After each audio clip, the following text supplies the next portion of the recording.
Hey everyone, it's turtle time. I just got this mold from Let's Resin. It says it needs 13.1 fluid ounces. So I mixed up about 13.1 fluid ounces of craft resin. It's a 1-to-1 resin, low viscosity, which is going to be great because anytime you have a mold where there's twists and turns or detail, you tend to get bubbles. So having a low viscosity resin when you do something like this is super important. Um, so I divided it amongst these 5 cups, and this is what I mixed in them. And I haven't done this before, so I'm not sure how it's going to work. Uh, but I figured we'll do what I would do for a dragon scale or crackle sort of effect. So I have Octopus Fluids Resin Ink Espresso, and I did 10 drops of it. And my thinking here is that we're doing the shell first, and then we're doing the turtle and the turtle legs. So this is why I'm choosing the colors in this order. Next, from Laura's Art Corner, I have green hydrangea. And this is just a really fun Grinch colored green that I love. And I thought it would give our turtle some pizzazz. So I went with that. And I did a really big scoop because I want it, I think, to be heavy. We'll see if I'm right. Next, I have Octopus Fluids Resin Ink, Green Apple, and the Octopus Fluids I also get from Laura's Art Corner, and there is a discount coupon code in my description if you are interested in trying these inks or the mica powder. I did 10 drops of this one also. Next, I did another mica powder, and I did chameleon powder, mint from Let's Resin. And just trying to give some dimension still, again, but sticking with sort of a green type colored brown theme, whatever you want to call it. And then I did Liquitex Hooker's Green, and I did 5 drops of this because it's an acrylic ink. And I did mix it really well because acrylic inks I find are a little harder to mix in. And now I've been mulling the best way to pour it in here. But I think probably the best way is just to go cup after cup after cup. And maybe the last one, focus a little on the feet. But we'll see how this goes. With that approach in mind, I think I do want to pour my last color a little bit into my little guy's head. If you look, I don't know if you could see, but the head dips down just a little bit in there. So I decided, let's try to put just a little bit of green in there. Now, I don't know how well that's going to work, but I said, let's do it. All right, so now we're going to start our color pour. So first we have our espresso. And again, I'm just going straight for the center, and I'm pouring a little high up to help my bubbles.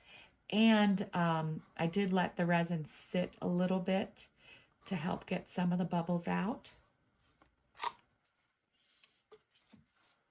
All right, next I have this green mica powder. Just give it another stir to make sure all my lumps are out. No one likes mica powder that's lumpy. And again, I'm just pouring right into the center.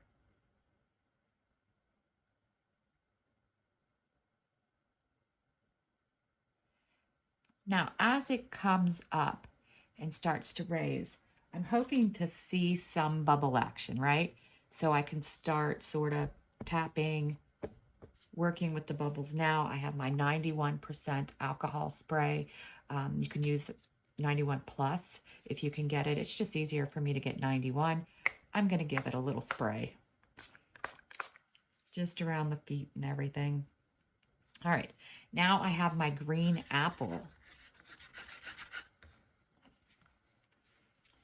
Going to give this a pour right into the center also. I might have too much resin poured. We will see.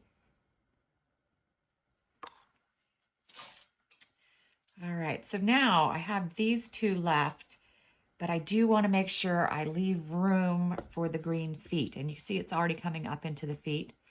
Let's wiggle this around though a little, give it a little tap. Start working some of our bubbles up out of it. All right, so I do want to add some of this mica powder. So why don't we half it? And I'll do half of a pour into the center. And then do half of a pour into the center. All right, and I can see my feet are starting to fill up. Let's give it one more pour into the center.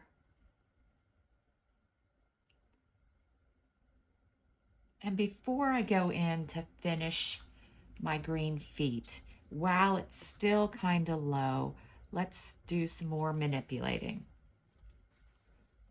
Just moving it around in the mold, encouraging bubbles to come out.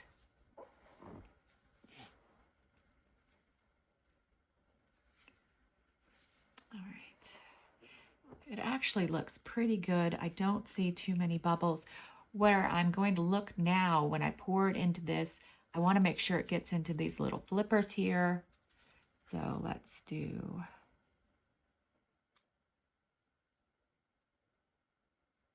some green there. Oh, I threw my thing away, so let me just, some green there.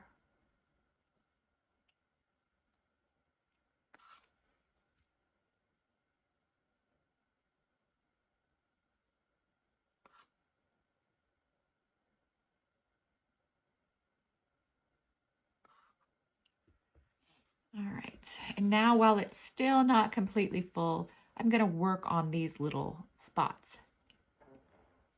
Just, again, manipulating. But you see how this is real white there? I want to get the resin up in that spot. So I've got a little toothpick. I'm just going to raise this and work the resin into it. Sometimes you have to pull the air pocket back out. Just give it a little shove and manipulate it to the side. And once you get it to the side, it's gone. Do you see that? Same here. Just look for that little air pocket there. Work the resin into it. Work the bubbles out of it.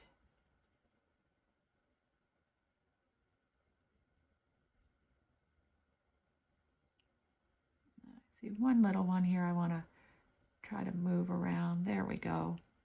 All right. Now that I've done that, I want to go back with my green and just fill it up a little more. Just put a little more in each foot.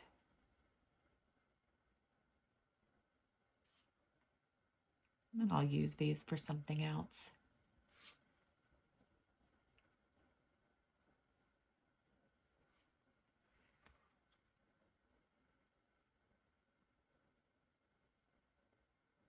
All right. So now the other thing that I'll do besides the tapping and the manipulating is I will spray my little stick, a little toothpick, and I go around the edge. But usually I'll wait about 15 minutes before I do this because I want to give the bubbles a chance to come up. Also, because I'm using alcohol, I'm going to try to do it evenly on both sides because you can tell there is a little reaction with the alcohol. So just do both sides if you're going to use the alcohol and the mica powder and everything that you got going on. So do keep an eye on it, at least 15 minutes, maybe even longer. The other thing that I do too is you could do this in 2 pours, which I probably should have done in 2 pours, but you may run the risk of a fast cure. And what I do to help avoid that is after it starts to warm up, I move it around to a cooler spot. And so far, I have not had a fast cure, which is just great. And I don't think I will. But I do everything I can to be as safe as possible. So if you want to do something like that, I recommend that. If I feel like it's really hot, I might put a Pampers Baby Wipe because they're a little bit cooler down and then put the mold on top of it. And that's just giving it a little bit of cool circulation, keeping it a little bit cooler, at least in my mind. Now, I've never had any problems, which is great, but whatever you can do to help avoid them. And again, I'm just working along, manipulating the edges, squeezing his head, and the goal is just to make sure you don't have any bubbles. All right, well, I'll see you back when it's time to unmold.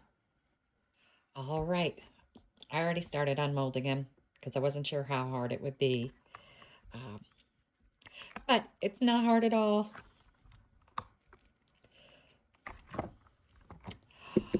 Look at this cute little guy.